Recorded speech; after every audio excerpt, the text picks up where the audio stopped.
Қайырлы күн достар, бүгін мен қызанақ пен баклажаннан оңай дайындалатын ерекше дәмді салат дайындайтын боламын. Менің каналыма жазылуды ұмытпаңыз, сонда сіз менің видеоларымды жіберіп алмай бірінші болып көріп отырасыз. Ал кеттік.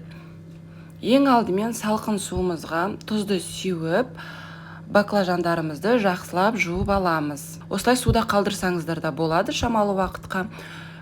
Келесі кинзамызды алдын ала жуып алғанбыз. Сол кинзамызды жақсылап сақтап турайтын боламыз.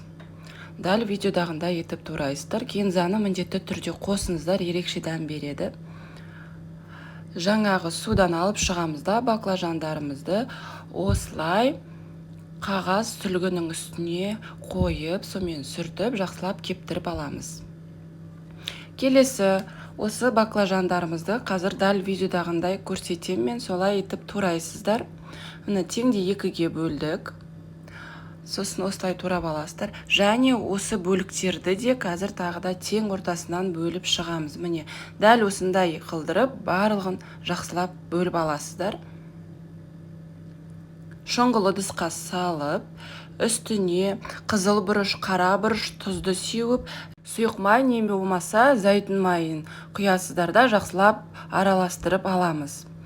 Енді осы противеніміздің үстіне саламыз барлығын жақсылап, және духовкамызды алдын ала қызып тұрған 180-200 градуста бір 30 минуттай қызарғанша пісіріп алатын боламыз. Келесі қызанақтарымызды да дәл жаңағы баклажандарымыз сияқты тураймыз. Баклажанымыз пісіп шықты, оларды әбден суытамыз. Суығаннан кейін осылай қызанақтарымыздың жанына қосамыз.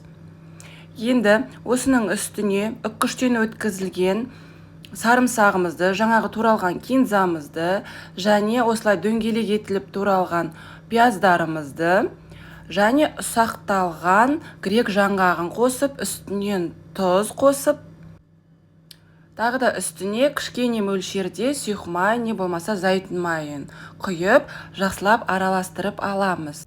Салатымызды жарты сағат не болмаса 1 сағатқа қалдырамыз, сіңгенге дейін тұзы, бұрышы.